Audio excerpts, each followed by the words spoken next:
Bonjour internaute, aujourd'hui en fait j'ai envie de faire une vidéo un peu différente. Donc je vais partir au Québec pendant une semaine, le Québec en hiver.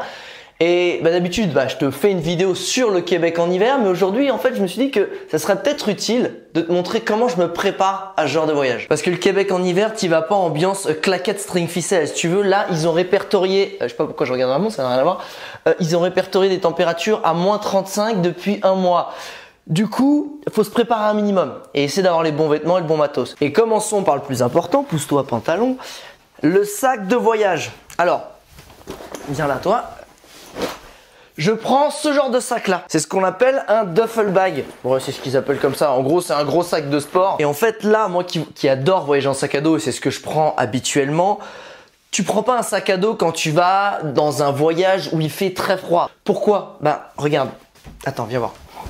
Attends, ne bouge pas. Voilà. Parce que en gros, ce sac à dos, il n'y aura jamais la place pour mettre toutes tes grosses affaires d'hiver, les manteaux, les trucs, les soupules, les machins et tout. Donc forcément, tu vas avec un sac un peu plus gros. Et moi, je prends celui-là. Alors, moi, j'ai pris la marque, c'est Patagonia. Parce qu'en fait, ce qui est bien aussi quand c'est en hiver, c'est que tu as souvent de la neige potentiellement, de l'eau. Donc, c'est bien d'avoir un truc imperméable. Je crois que celui-là, c'est un 90 litres. Donc voilà, ça c'est quand tu as de quoi faire, tu peux vraiment mettre pas mal de choses. Et pourquoi je prends pas une valise à roulettes? C'est parce que ce que j'aime bien, c'est que quand tu mets ta valise dans le coffre, tu peux vraiment la pousser et la mettre un peu comme tu veux dans la voiture. Et ça, c'est très pratique parce que, encore une fois, ce genre de voyage, que ce soit au Canada, que ce soit en Norvège ou dans les pays un peu, on va dire, il fait froid, nordique, tu vas souvent en voiture, tu as ton propre véhicule parce que tu ne t'amuses pas à faire du stop par moins 30 ou tu peux prendre des bus. Mais souvent, en tout cas, tu as ton véhicule et ça, c'est quand même plus pratique. Moi, je suis pas trop valise à roulettes. Potentiellement, je pourrais en prendre. Je n'ai jamais pris, mais sur un week-end plutôt. Ça, non. Alors, qu'est-ce que je mets dans mon sac de voyage? Alors, hey, coucou les caleçons. Non, mais en fait, non, c'est pas du tout par là qu'il faut commencer. Il est où? À l'entrée, voilà, tiens. On commence par le manteau. Pourquoi le manteau? C'est un des trucs les plus importants. Alors qu'on se comprenne, internaute. Moi, je suis plutôt du genre H&M, Jack & Jones, Zara et trucs comme ça. J'aime bien. Sauf que quand tu vas dans un pays, encore une fois, où il fait froid, tu vas pas en t-shirt, short et claquettes. Du coup, tu as besoin d'un bon manteau. Tu vois là, le mien, celui-là, c'est du North Face. J'avoue, moi j'avais jamais acheté des genres de fringues de ce niveau-là avec des marques comme ça. Avant de partir, d'ailleurs, c'était en Norvège pour les aurores boréales. Quand tu achètes ce genre de fringues, tu comprends pourquoi c'est cher. Parce qu'une fois que tu es là-bas et que tu as chaud, mais qu'est-ce que ça change ton séjour? Donc voilà, prends un bon manteau. Alors je sais que les Canadiens, d'ailleurs merci mes amis québécois et canadiens de m'avoir recommandé vos marques. Eux, alors, ils jurent que par Canada Goose. Voilà, c'est bon, j'avais pas non plus envie d'acheter un manteau à 600 balles qui serait plus cher que mon voyage. Mais ils jurent que par ça, North Face c'est pas mal, on va tester ça. Il y a autre chose aussi, au-delà du manteau. Tu fais pas comme mon pote Loris qui lui il va dans chaque voyage en mode jean, chemise, que ce soit en Guyane, en Suède ou tu vois. Là c'est pareil. J'y vais pas. Tu vois d'habitude j'aime bien des baskets un peu comme ça, tu vois, pour me balader, genre des fagots, des pérous, des trucs un peu éco-responsables. Là c'est pareil, c'est mort. J'ai acheté des Sorel. C'est la marque Sorel. Pareil, c'est mes potes québécois. Ils m'ont dit de toute façon là-bas il y a que ça qui est vraiment stylé. T'as un chausson dedans, c'est imperméable. Bref. C'est de la bonne cam. Une fois que tu auras choisi ton manteau et tes chaussures, autre chose très importante, attention plante, s'il te plaît ne tombe pas, ça serait la catastrophe. Voilà, très bien. C'est le bordel déjà. À peine 5 minutes de vidéo, c'est le bordel chez moi. Alors attends, bouge pas, ce n'est absolument pas là-dedans. Merde, c'est où? Ah si, c'est là. Un des autres trucs les plus importants et que là par contre j'ai toujours en voyage parce que si même il fait chaud mais des fois tu vas en montagne et tu peux avoir un petit coup de froid ou tu vas faire une nuit de bivouac, ça te change la vie et ça te permet de pas avoir des gros vêtements chauds. Qu'est-ce que c'est? Partez, ça c'est pas bon, on s'en fout. Non, reviens. Ça, c'est les sous-vêtements, enfin les sous-vêtements, ce que tu mets sous les vêtements en laine mérinos, 100% laine mérinos. Ça coûte un bras, ça coûte genre sur Amazon, celui-là je l'ai trouvé à 45 €. Le bas, le haut et le bas c'est pareil. Alors ça c'est génial. Moi avec mes petites jambes de danseuse, je peux t'assurer que j'ai une classe internationale. Sauf que ça te change la vie. Franchement, quand j'ai fait mon tour du monde, j'étais en sweat capuche, pantalon à poche. J'avais ça en dessous, le haut et le bas, et je me baladais sous la neige à 0 degré. Donc dès que tu t'actives, ça c'est de la bombe. Donc je dirais qu'au-delà des gros manteau de marque, si tu fais juste un voyage normal, le seul, je dirais, vêtement qui vaut le coup d'avoir un investissement un peu plus conséquent sur le prix, c'est les sous-vêtements en laine mérinos, 100% laine mérinos, c'est vraiment de la bombe et c'est super utile. Autre élément important qu'on m'a conseillé encore une fois, c'est de mettre des sous-gants. Donc j'ai acheté ça 9 balles à Decathlon.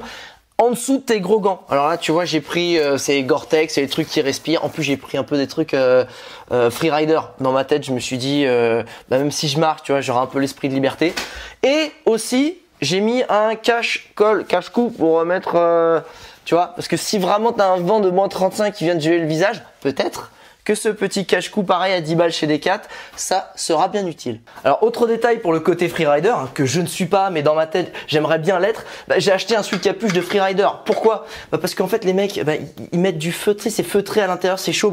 Faut dire les mecs ils passent leur vie à la montage de un peu les couilles, donc ils savent de quoi ils parlent. C'est la marque Black Rose. Et pourquoi celle-là? Parce qu'en fait ils font ça avec du coton bio et ça j'aime bien du coup.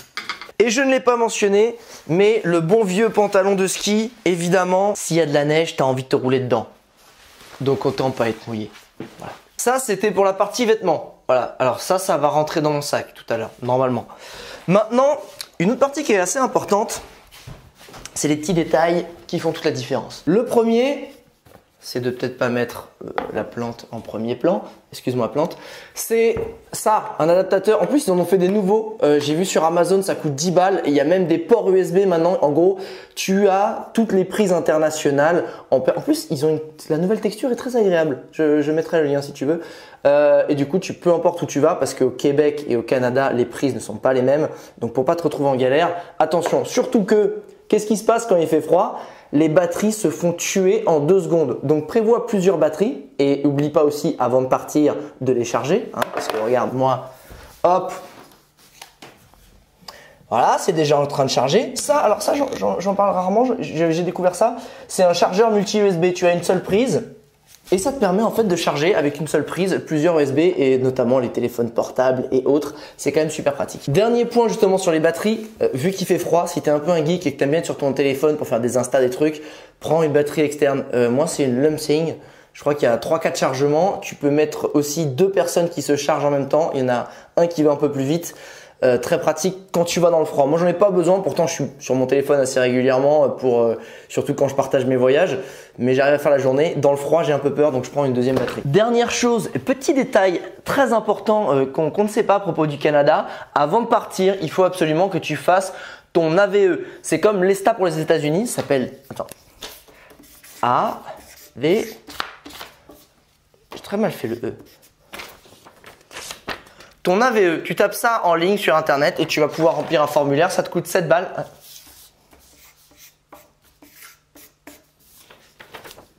7 $, quelque chose comme ça. Et en fait, si tu le fais pas, tu vas peut-être te voir refuser l'entrée au Canada. Donc c'est vraiment un truc qui te prend 5 minutes à faire en ligne. Fais-le avant de partir au Canada ou au Québec ou peu importe la province. Sinon, tu auras peut-être des soucis. Ah, j'allais oublier le dernier petit détail. J'en parle pas souvent, mais pourtant c'est super important. Ça, j'en ai déjà peut-être parlé pour la Guyane. C'est ce qu'on appelle des dry bags, des sacs étanches. Alors qu'en plus, tu en as des différents épaisseurs. Moi, j'aime bien ceux qui sont la marque Sea to Summit. Je jure que par ça depuis 8 ans que je voyage pour les petits, pour tout ce qui est ultra light et les trucs un peu techniques, c'est génial. En gros, tu peux, quand tu as de l'humidité, que ce soit dans les tropiques ou même quand il fait froid avec de l'eau ou de la neige, tu peux avoir, tu mets ton téléphone, ton appareil photo là-dedans, ça garde. Et après, tu peux le mettre soit sur toi, soit dans ton sac à l'intérieur. Comme ça, tu es sûr que si ton sac prend l'eau ou ton manteau prend l'eau, si tu fais du ski aussi, c'est étanche. Donc il y en a plein, moi j'en ai des, je mets mon ordinateur dedans, je mets mon appareil photo, je mets tout, je mets mon téléphone. Donc ça c'est vraiment très cool, la marque Sea to Summit. Et une dernière chose aussi important, quand tu pars évidemment, le gros sac que je t'ai montré, le duffel bag, tu le mets en soute. Par contre, tu prends toujours un bagage à main pour mettre ton matos. Je sais pas si tu pars avec un ordinateur, même ton appareil photo, tu mets jamais ça en soute. Parce que les mecs, ils n'ont pas le temps et puis ça peut se paumer, etc. Mais qu'on soit clair, mon sac en soute, celui-là, il va être un petit peu rigide, il va être un peu gros parce que j'ai un sac que je mets, le gros sac où je mets toutes mes affaires qui va en soute. Et ça, par exemple, c'est le sac cabine, pas le sac en soute. Mais habituellement, je mets tout en fait dans mon sac à dos. Et pour j'ai mon sac, le sac à dos que je t'ai déjà parlé. mon sac à dos Decathlon Escape qui ressemble à rien parce qu'il est ouvert. Mais en gros, celui-là, il va en cabine. Donc, à part pour les filles qui ont peut-être, tu sais, si tu veux mettre des shampoings et des liquides, il faut faire attention que ça dépasse pas 100 millilitres. Celui-là, il va en cabine. Donc, mon sac de journée, quand j'ai besoin, je prends pareil, c'est la marque Sea to Summit. Et en gros, c'est un petit sac, tu connais, en gros, tu te déballes.